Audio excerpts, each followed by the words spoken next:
বাংলাদেশে বর্তমান পরিস্থিতি নিয়ে উদ্বিগ্ন সংঘ। গত আগস্ট মাসে হাসিনা দেশ ছাড়ার পর থেকেই বাংলাদেশে হিন্দু সহ অন্যান্য সংখ্যালঘুদের উপর হামলার ঘটনা ঘটতে থাকে। গুড়িয়ে দেওয়া হয় বঙ্গবন্ধু মুজিবুর রহমানের বাড়ি।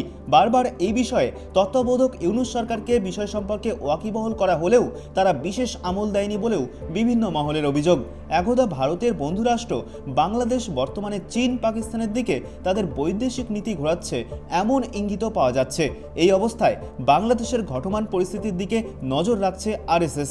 সূত্রের খবর, 3 দিনব্যাপী ব্যাঙ্গালোরের আরএসএস অখিল ভারতীয় প্রতিনিধি সভায় উঠেছে বাংলাদেশের প্রসঙ্গ।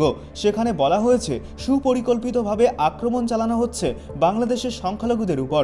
আলোচনায় উল্লেখ করা হয় 1951 সালে বাংলাদেশে হিন্দু সংখ্যা ছিল 22%, বর্তমানে তা নেমে এসেছে 7.95%। সুপরিকল্পিতভাবে হিন্দু বাঙালিদের বাংলাদেশ থেকে বিতাড়িত করা হচ্ছে। কট্টরপন্থী মৌলবাদীদের আস্ফালন দিনের পর দিন যেভাবে বাড়ছে তা নিয়েও আলোচনা হয়েছে আরএসএস এর বৈঠকে। এর পাশাপাশি আরএসএস এর বৈঠকে রাজ্যের বিষয়েও হয়েছে আলোচনা। বাংলাদেশের এই পরিস্থিতির জন্য অনুপ্রবেশ বাড়তে পারে, যা দেশের নিরাপত্তার ক্ষেত্রে খুবই বিপজ্জনক হতে পারে।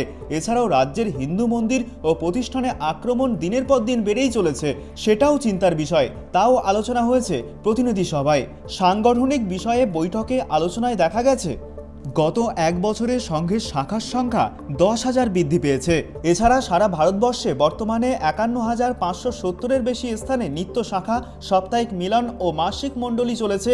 নিত্য শাখার সংখ্যা প্রায় 83,119, সাপ্তাহিক মিলন প্রায় 32,147, মাসিক মণ্ডলী প্রায় 12,091।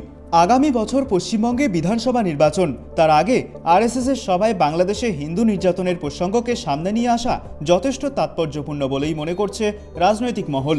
ত্রয়ন চক্রবর্তীর রিপোর্ট, ট্রাইব টিভি বাংলা।